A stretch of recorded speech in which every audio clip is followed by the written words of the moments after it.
Assalamualaikum warahmatullahi wabarakatuh.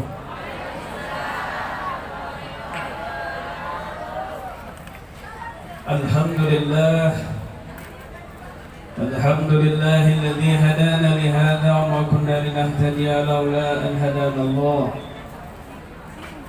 Allahumma salli ala sayyidina Muhammadin nurika sari wa madadika al-jari wa jama'na bihi fi kulli atwarina wa ala alihi wa sahbihi wa sallam ya nur.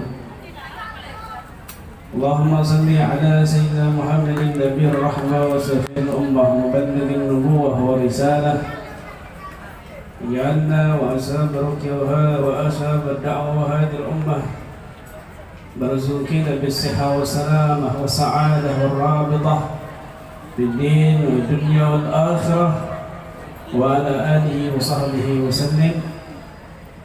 رب اشرح لي صدري ويسر لي أمري واحلل عقدة من لساني يفقهوا قولي.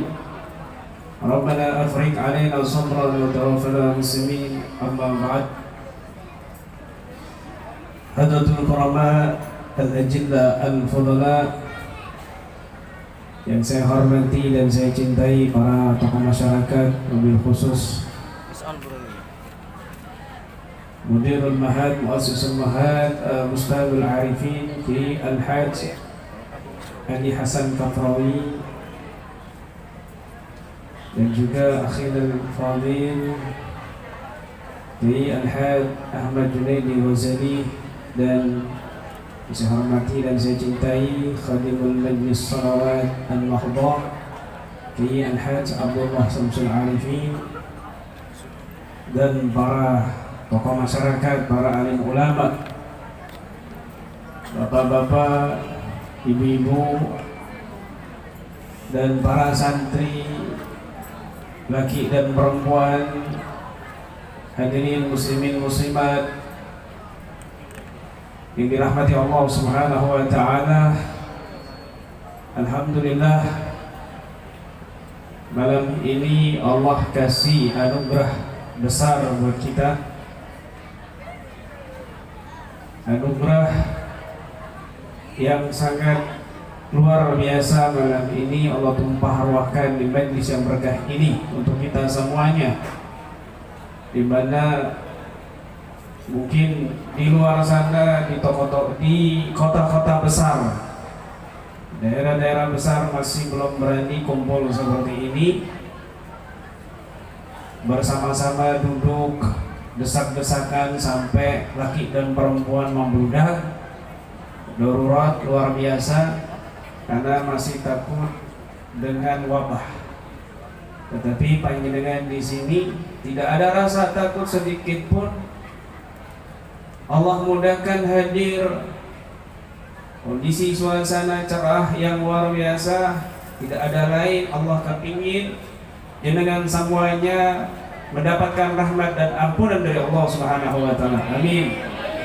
Kita doakan mudah-mudahan guru-guru kita, beliau Khadimul Majlis Salawat Al-Mahdhah, dan juga para guru-guru besar, pengasuh para pesantren Mustahil Arifin, mudah-mudahan panjang umur semuanya, taatilah wa rasuli, dan mudah-mudahan Allah jauhkan dari segala keburukan zahir dan batin. Amin ya rabbal alamin. Bu, Ibu, Pak, abdina tak orang sekali ngucap madura dalam mana bahasa paham panjenengan? Abdina benih orang Madura, Jakarta. Lahir di Jakarta, kemudian nikah, dapat orang Jawa Tengah, tinggal di Jawa Tengah. Jadi tak bisa sekali macam Madura. Tanah pagi? Dengan contohnya. Biasa komuni di sini. Alhamdulillah. Mudah-mudahan yang tua paham ini ya. Ya Allah. Alhamdulillah, momen penting dan sangat bersejarah di saat kelahiran Nabi Sallallahu Alaihi Wasallam. Banyak Allah tampakkan kejadian-kejadian yang sangat ajaib, yang sangat luar biasa. Wa ma buruzihi fi hadzal alam dhahara min al-ajaib ma yadullu ala annahu asraful makhluqin wa afdalul habaib. Disertai kelahiran beliau ini, saat itu muncul banyak keajaiban-keajaiban yang Allah tampakkan, yang menunjukkan bahwa beliau ini adalah makhluk yang paling mulia dan kekasih Allah yang paling utama. Maka wajib bagi kita bergembira dengan memperingati hari kelahiran Nabi Sallallahu Alaihi Wasallam. Makanya orang-orang yang tidak suka acara-acara seperti ini, yang intinya memperbanyak sholawat, mendengarkan sejarah Nabi, tidak ada lain taswiqan lisamiin, mengobati rindu kita kepada Nabi Muhammad sallallahu alaihi wasallam, min khawasil mu'minin, mereka yang mengadakan, mereka yang memperhatikan sejarah maulid Nabi SAW. Min khawasil mu'minin adalah orang beriman yang Allah pilih. Wal muta'alliqina bihadzal nuril mubin, dan mereka-mereka yang memiliki ta'alluq, hubungan kuat kepada Nabi SAW. Makanya panjenengan bersyukur, berarti panjenengan orang pilihan Allah. Ini dawuh Habib Ali Sahibul Maulid Simtud Durar. Bahkan beliau mengatakan, man kathara dzikran Nabi sallallahu alaihi wasallam wa ta'alluq bih, la budda ma yaqifu ala ma waqafa alaihi salafuh. Orang yang memperbanyak zikir Nabi, memperbanyak salawat kepada Nabi, dan memperkuat hubungan batin dengan Nabi sallallahu alaihi wasallam, la budda ma yaqifu alaihi ala ma waqafa alaihi salafu, maka dia patut mendapatkan kenikmatan, karomah, rahasia yang telah diperoleh oleh ulama salaf kita. Amin ya rabbal alamin. Masya Allah. Berarti orang yang tidak suka dan membenci dengan acara-acara seperti ini, mereka tidak memiliki ikatan batin kepada Nabi. Cuma di lisan ngaku cinta sama Nabi, tapi benci acara-acara seperti ini yang isinya semua kebaikan. Rugi orang yang tidak memiliki hubungan ta'alluq kepada Nabi SAW. Coba kita renungkan. Bu, jangan ngobrol sendiri panjenengan. Jadi ngaji. Alhamdulillah. Orang yang memiliki hubungan batin, ikatan kepada Nabi, pasti Allah muliakan dunia dan akhirat. Wa ma min khuluqin fil bariyyati mahmud illa wa huwa mutalaqan an zailil wujud. Tidaklah satu manusia pun di muka bumi ini yang Allah muliakan kedudukannya, terkecuali dia ada ikatan kepada Nabi sallallahu alaihi wasallam. Bu, oneng sandal, ngebain apa sandal bu? Panggil ibu-ibu, soalnya paling banyak ini ibu-ibu. Bapaknya nggak tahu, pengalaman kita betul.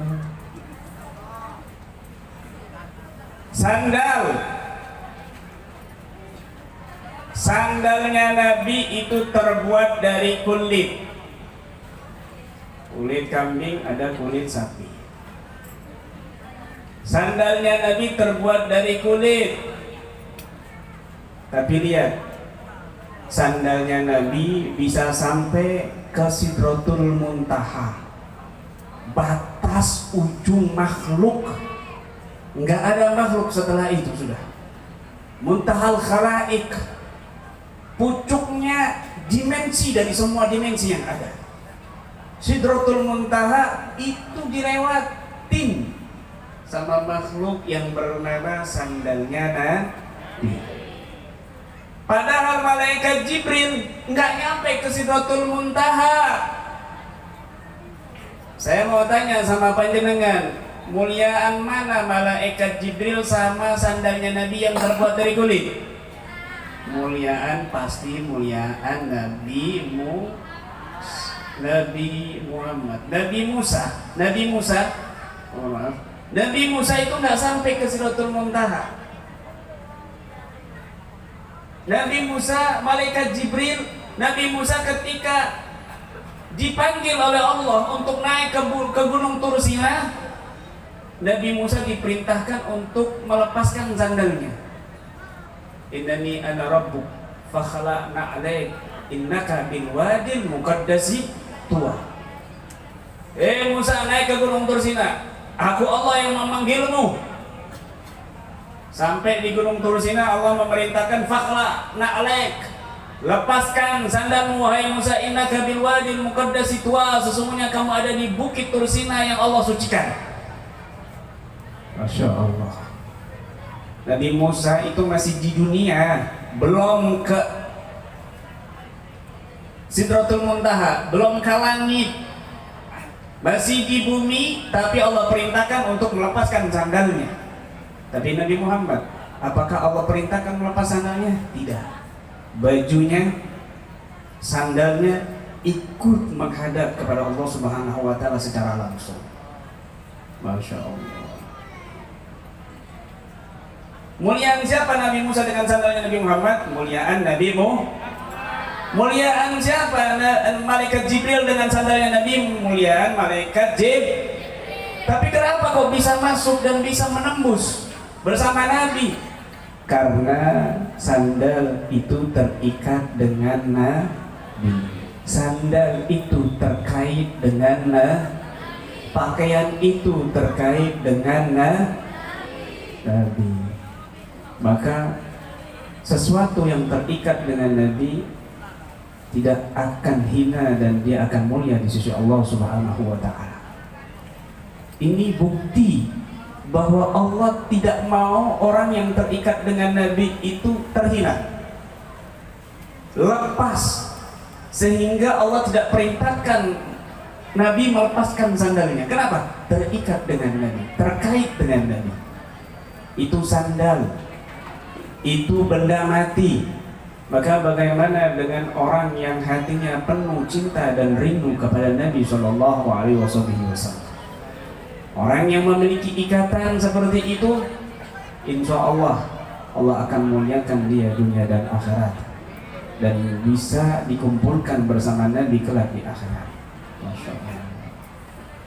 Makanya Imam Hasan Al-Basri ketika para murid-muridnya bertanya, "Siblana Rasulullah SAW ya Imam, sifatkan kepada kami bagaimana sifatnya Nabi."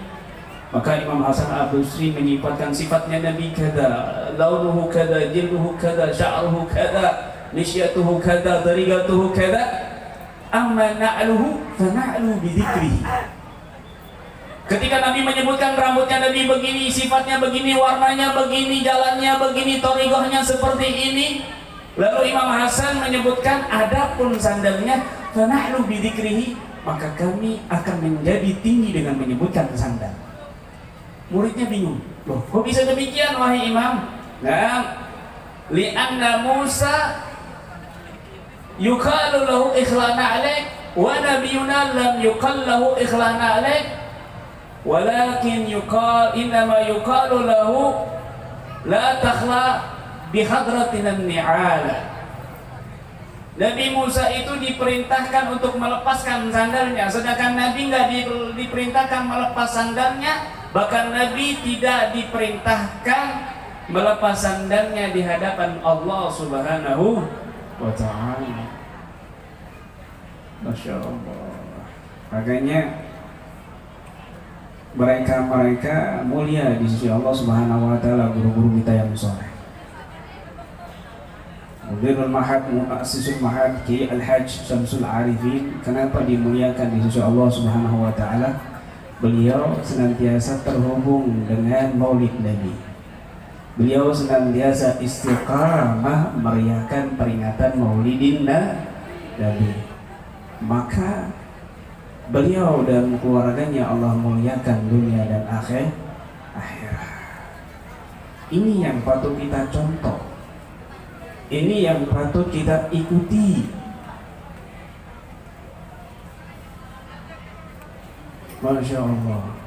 Kita marah, Nabi diejek, kita marah, Nabi dihina. Wajar kita marah dan itu wajib. Tapi Nabi lebih sedih ketika umatnya tidak ada ikatan dengan Nabi Sallallahu Alaihi Wasallam. Ketika umatnya tidak lagi memperdulikan sunnah-sunnah Nabi Sallallahu Alaihi Wasallam. Ketika umatnya tidak lagi mau memperbanyak sholawat kepada Nabi Sallallahu Alaihi Wasallam. Makanya acara seperti ini acara yang luar biasa. Ini wasilah. Hadrah ini wasilah.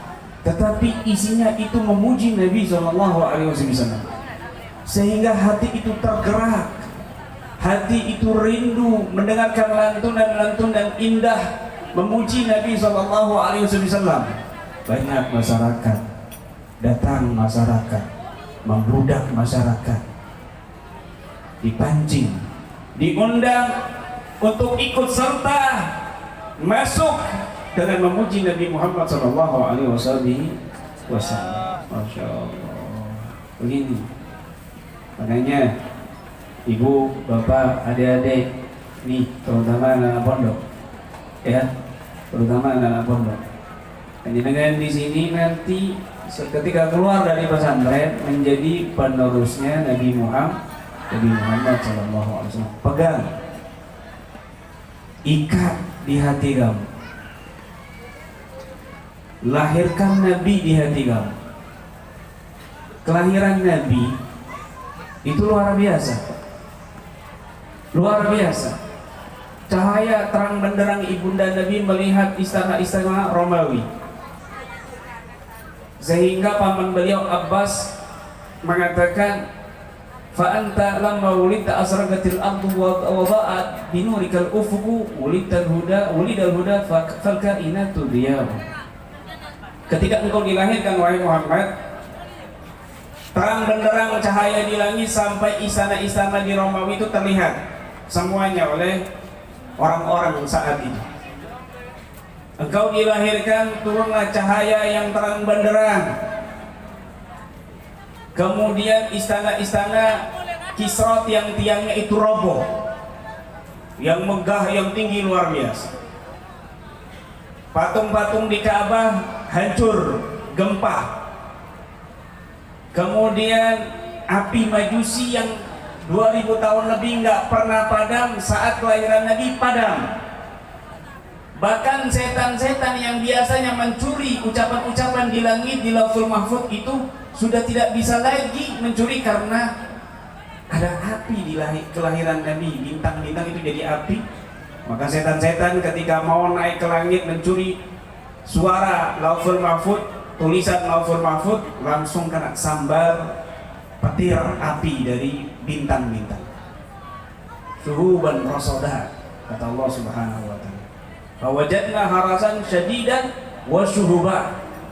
Ketika kami naik ke langit, maka kami datangkan di situ penjaga-penjaga yang kuat dan menyambar api.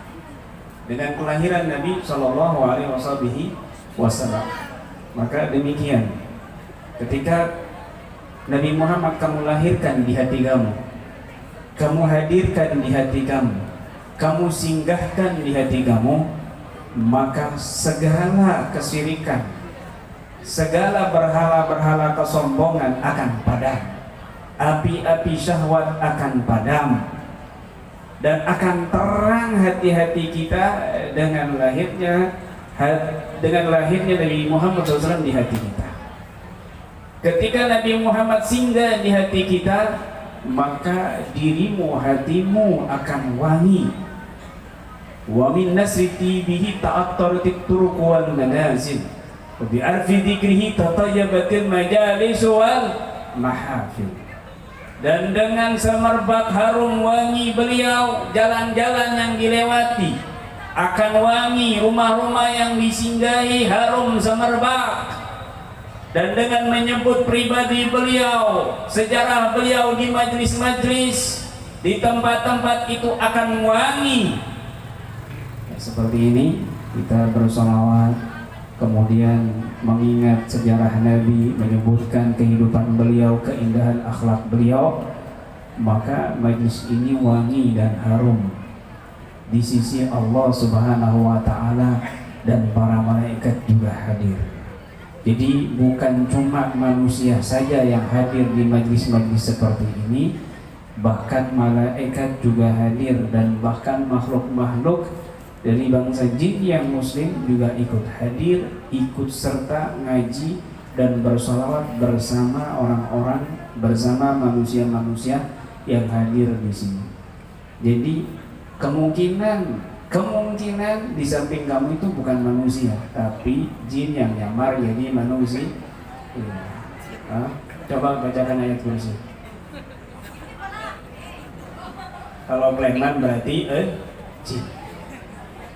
Kalau lari berarti dia itu jin.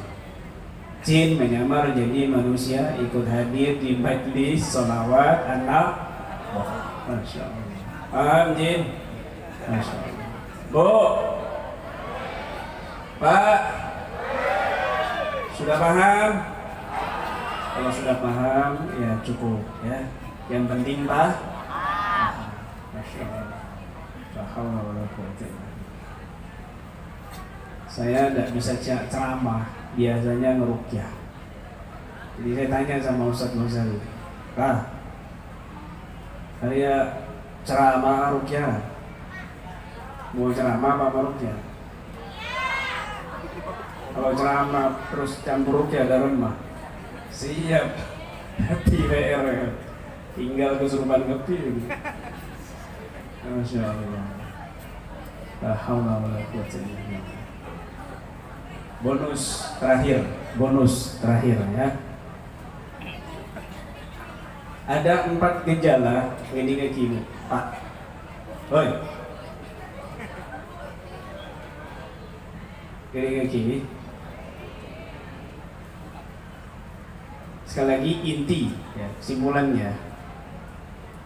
Ketika kita ada hubungan batin dengan Nabi, menjalankan sunnah-sunnah Nabi, mencontoh akhlak Nabi, semuanya dicontoh, maka kamu akan mulia dunia akhirat. Nah, coba lihat diri saya, beliau, lihat usaha. Coba lihat pakaian gamis, jubah, serban. Contoh siapa? Contohnya.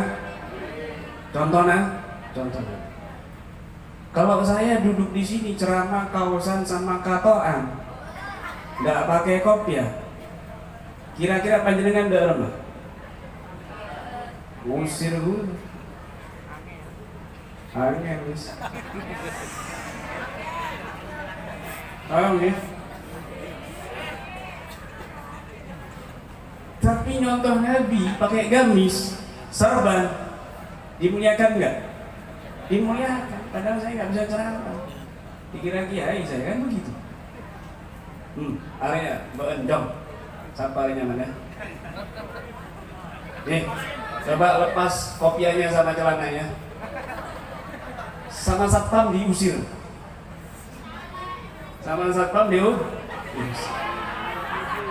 Tapi ngegoi kopiah, celana, baju, duduk di depan. Kamu di belakang. Berbuljer ya.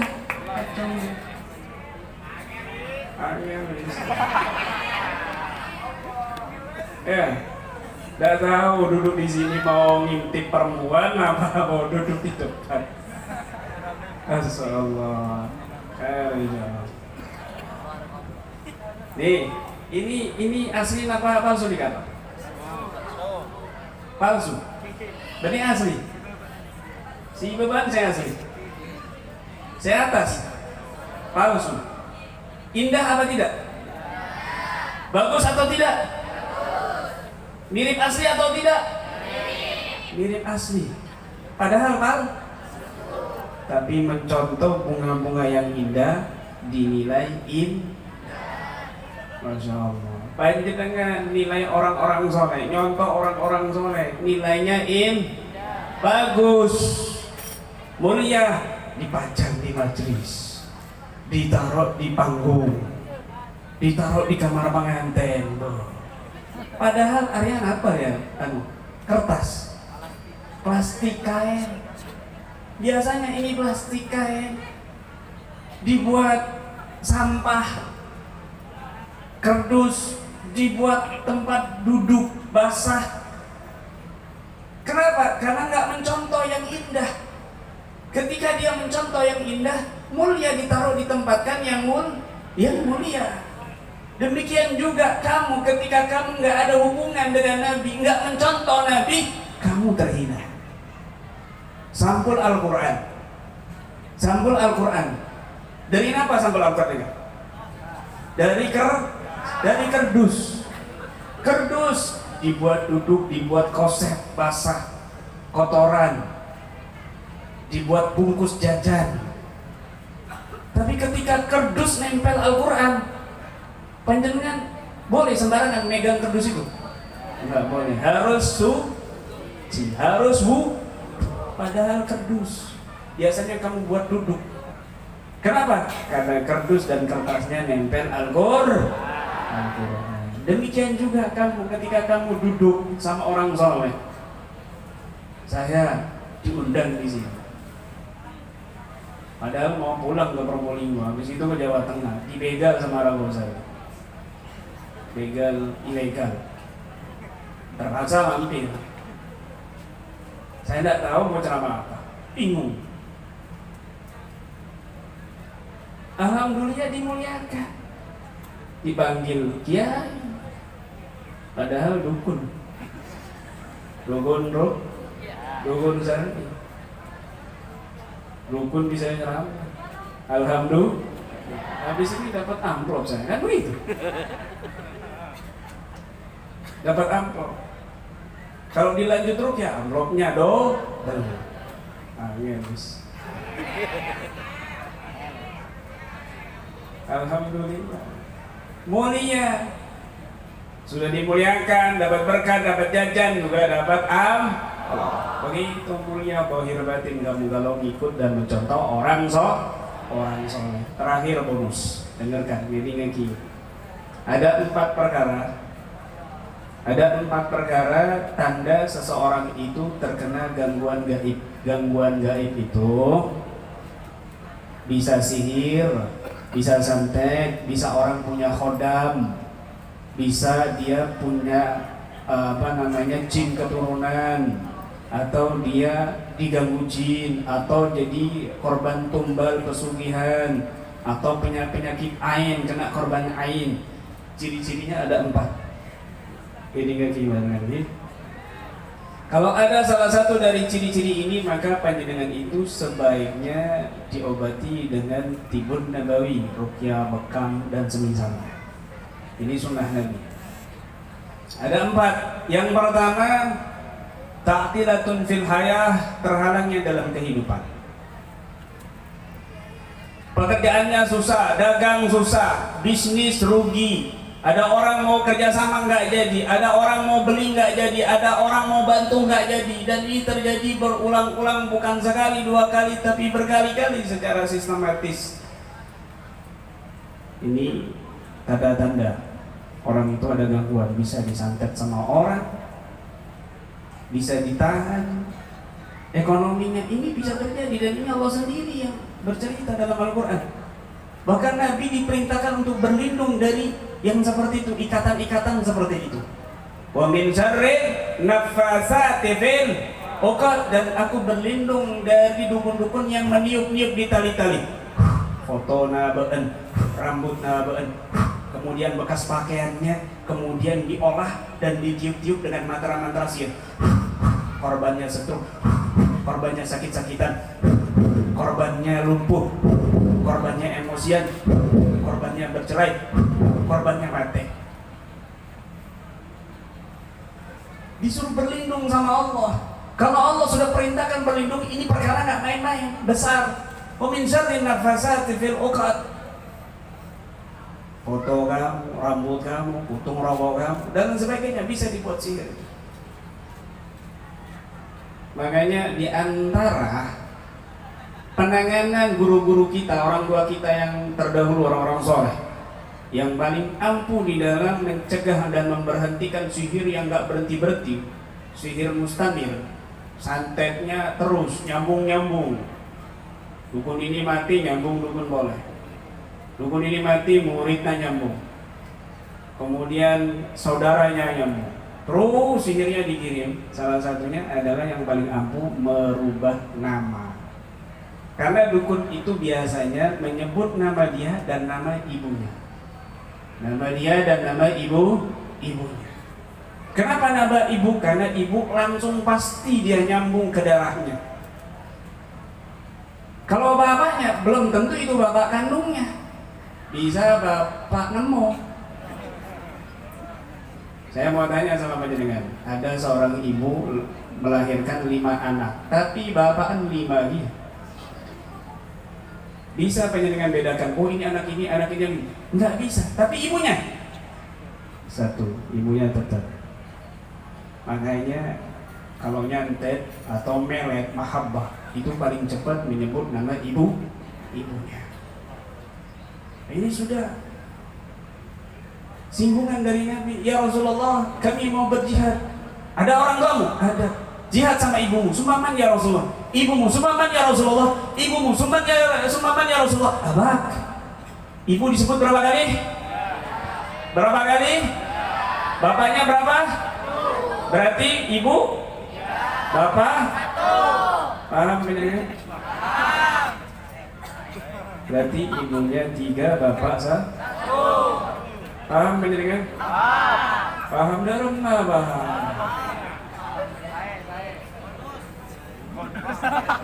Ibunya 3 kekuatan batin, bapaknya 1. Padahal laki-laki itu qawwamuna 'alan nisa. Disyukurin namanya, diubah namanya, sihirnya berhenti. Tapi loh, dukunnya ngirit, loh, mata kening, loh, mata sambung. Ternyata namanya diru, nyari boleh nyaman. Mengolah baru lagi buhul sihirnya. Kemudian juga diantaranya terhalangnya pernikahan. Sudah umur 27, terutama perempuan, 30, 31, tapi kita maju-maju. Banyak? Angkat tangan. Angkat tangan sih.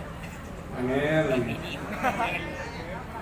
Perempuan, padahal maaf, dia itu sempurna, cantik, tapi nggak laku-laku. Mau nikah gagal. Yang laki suka, dia nggak suka. Yang perempuan suka, laki nggak suka. Dua-duanya suka, ibunya nggak setuju.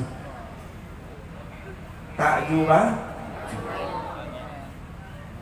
Atau laki-laki juga demikian, umurnya sudah tua, harus punya cucu 4 itu harusnya, umurnya 40, 50 juga belum nikah-nikah. Kadang-kadang itu gangguan non medis, gangguan gaib. Atau terhalangnya di dalam keturunan, sudah 5 tahun, 10 tahun, 15 tahun belum punya anak, padahal secara medis sehat, normal semuanya, tapi nggak punya anak. Ini indikasi besar dia ada gangguan gaib. Kemudian gejala yang kedua, sakit yang tidak wajar. Al-amrad ghairu adiyah. Penyakit yang tidak wajar. Dokter A bilangnya lambung, dokter B bilangnya usus, dokter C bilangnya ginjal.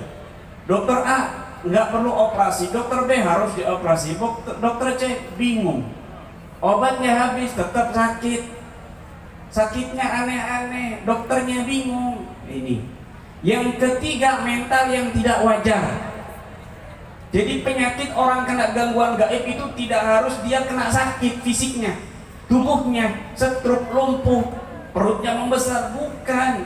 Kadang-kadang kena sihir atau gangguan gaib yang lainnya, itu mental dan psikisnya juga tidak wajar, sakit. Contoh, mudah tersinggungan, mudah emosian, marah-marah,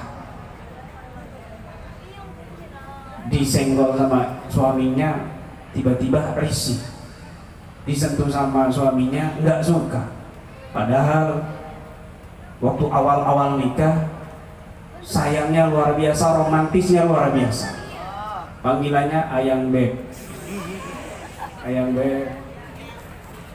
Setelah dapat 2 tahun, nomornya WhatsApp-nya dirubah, namanya Mak Lampir. Dari ayang beb jadi Mak Lampir. Kening santet,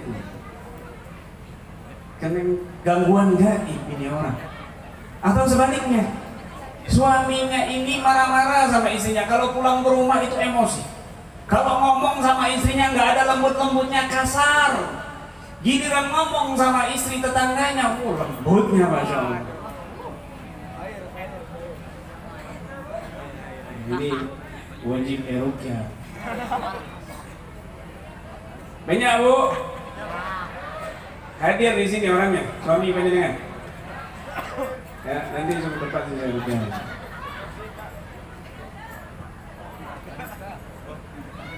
Kemudian yang keempat terakhir, tanda yang keempat ya, atau mental yang tidak wajar itu bisa putra panjenengan, anak panjenengan itu sulit keluar rumah. Dulunya nggak seperti itu, sosial di masyarakatnya bagus, tiba-tiba berubah minder, maunya di rumah terus, di kamar terus. Tapi disuruh ngaji, disuruh sholat, di sekolah malas, ngamuk. Kadang-kadang makannya porsi dewasa, aneh, atau kadang-kadang nggak doyan makan. Ini mental yang nggak wajar, mental yang tidak wajar. Terakhir, yang keempat, tanda yang keempat adalah mimpi buruk, mimpi yang berkaitan dengan kuburan, mimpi keranda, mimpi melihat orang meninggal, mimpi melihat dirinya meninggal, mimpi pocongan. Maka dampaknya dia seperti mayit, bawaannya itu capek, ingin rebahan saja, padahal dia sudah istirahat cukup tapi masih capek, seperti mayit tiduran. Apapun yang dia usahakan mati. Kadang-kadang dia takut mati, kedengaran ada orang mati dia ketakutan. Atau kadang-kadang dia pinginnya mati, takut mati tapi ibadahnya bolong-bolong, ini penyakit. Tapi kalau takut mati ibadahnya semakin semangat, ini bagus. Biasanya foto panjenengan, pakaian panjenengan, darah panjenengan, rambut panjenengan, ya Nabi saja itu bullshitnya pakai rambut. Sampai Allah turunkan surat Al-Falaq dan An-Nas. Itu diolah, dibaca-bacakan, terus dipendam di kuburan. Ya seperti itu. Atau mimpinya yang berkaitan dengan air, mimpi banjir, mimpi tsunami, mimpi tenggelam, mimpi menyeberangi lautan, mimpi di tengah-tengah lautan, menyeberangi sungai, dan lain sebagainya. Maka dampaknya kamu itu, apapun yang kamu usahakan, seperti kamu mengambil air dengan telapak tangan kamu, cepat habis. Atau mimpi yang berkaitan dengan udara, mimpi terbang, mimpi jatuh, mimpi terjerumus, dan yang lain sebagainya. Maka kamu ini terombang-ambing, bingung mau kemana kamu, nggak tentu arah, seperti orang stres dan lain sebagainya. Biasanya bullshitnya tuh taruh di atas, di bukit, di gunung, di genteng dan lain sebagainya. 4 gejala ini, jika ada tanda-tanda ini, maka kamu itu perlu diruqyah. Bahaya, bahaya. Bukan hanya fisik kamu yang kena, tapi psikis dan mental kamu juga sakit. Dan ini berbahaya. Kadang-kadang ibadahnya percuma, nggak ngefek, Fatihahnya nggak ngefek, ayat kursinya nggak ngefek. Tapi ketika diruqyah, dia kesurupan, jinnya yang di dalam itu bereaksi. Padahal dia hafid Quran. Banyak seperti ini, contohnya banyak. Maka itu, ayo, acara-acara seperti ini ngusir setan. Di hari kelahiran Nabi, setan itu teriak. Di hari kelahiran Nabi, jin itu terombang-ambing, bingung semua. Makanya dengan ini ya, pesan dari Al-Habib Idrus bin Umar Al-Habsyi. Dalam kitab beliau mengatakan, wala nara syai'an yughriqul insan min rabbihi wa nabihi wa minas salaf misla tahabbub bil arifina billah was salihin wa quwwatur rabitah bainahum khususan fi hadzal zaman. tidaklah kami melihat sesuatu yang lebih mendekatkan kepada Allah Subhanahu wa taala dan kepada nabinya, juga kepada orang salaf soleh kita, yang paling besar seperti mencintai orang-orang soleh, mencintai orang-orang arif billah, dan kuatnya hubungan batinmu kepada mereka. Idza ta'allaqta biwahidin minal arifina billah wa qawiyat rabitatuka bih, ketika kamu ini terhubung berrabitah dengan seorang dari orang soleh dan kuat rabitahmu, maka ketika orang soleh itu mendapatkan rahmat fiyudat madad dari Allah Subhanahu wa taala, kamu juga mendapatkan hal itu. Makanya Nabi Allah Subhanahu wa taala berfirman dalam Al-Qur'an, "Wa kunu ma'as shadiqin," dan hendaklah kamu itu bersama orang-orang shadiq. Ma'iyah di sini ada dua, ma'iyah secara fisik, kumpul dengan orang-orang soleh, duduk bergaul dengan orang-orang soleh, memandang wajah orang-orang soleh, ini ma'iyah. Wa kunu ma'as shadiqin. Dan juga ma'iyah secara makna, yaitu kamu mengamalkan manhaj ajarannya, wiridnya, zikirnya, thariqahnya, prinsipnya sampai kamu mati. Wa kunu ma'as shadiqin. Kun ma'allah fa illam tastati fa kun man kana ma'allah. Jadilah kamu orang yang selalu bersama Allah. Kalau kamu nggak bisa, maka kamu berserta orang-orang yang dekat kepada Allah Subhanahu wa taala. Dikisahkan terakhir ada musim paceklik luar biasa, nggak turun-turun hujan. Maka masyarakat sekitar itu diperintahkan puasa 3 hari. Ketiga harinya mereka itu semua laki perempuan, anak, bayi, binatang-binatang ternak semuanya keluar dan sholat istisqa minta hujan. Tapi nggak hujan-hujan. Dilakukan berkali-kali juga nggak hujan-hujan. Maka ada orang tua yang datang di lapangan itu dan bertanya, "Kalian sedang apa?" "Kami sedang meminta hujan." "Izinkan aku berdoa." Lalu orang tua ini berdoa. Belum selesai meletakkan tangannya, hujan lebat. Para ulama, para kiai di situ bingung dan bertanya, "Doa apa engkau wahai orang tua yang kau baca sehingga Allah kabulkan doamu dan turun hujan yang sangat lebat sekali?" Maka orang tua ini menjawab, "Aku nggak doa apa-apa. Aku cuma ngomong begini, ya Allah, mataku ini pernah memandang wajah orang soleh." Saya Abu Yazid Al-Bustami. Dengan mata yang pernah memandang wajah orang soleh, maka hamba mohon turunkan hujan. Belum doa selesai, Allah turunkan hujan. Berkat mata yang pernah memandang wajahnya orang soleh. Dan wajah ini, mata ini juga melihat gurunya orang soleh, juga melihat terus gurunya sampai gurunya ini melihat wajah Nabi Shallallahu Alaihi Wasallam. Dan wajah Nabi pernah melihat zat Allah Subhanahu Wa Taala Al-Aliyul Azim, yang pernah memandang wajah Allah Subhanahu Wa Taala. Pandangan, makanya Al-Habib Ali mengatakan, "Ya bakat man katrahum wa ra'a man ra'ahum." Beruntunglah orang yang memandang wajah mereka atau memandang wajahnya yang pernah memandang wajah mereka, sampai tersambung pandangan itu dari guru ke guru sampai kepada Nabi Sallallahu Alaihi Wasallam. Makanya jangan heran ada orang soleh yang memimpikan wajah Nabi Sallallahu Alaihi Wasallam itu dalam wajahnya Syekh Muhammad Al-Maliki, dalam wajahnya Al-Habib Ali Al-Jufri, dalam wajahnya Mbah Maimun Zubair, dalam wajahnya orang-orang soleh yang lainnya. Loh, mana yang benar wajah Nabi itu? Semuanya benar. Kenapa? Mereka orang-orang soleh yang dimimpikan wajahnya seperti mereka. Kenapa? Karena hati mereka terhubung dengan Nabi SAW, maka yang dilihat wajahnya Nabi. Masya Allah.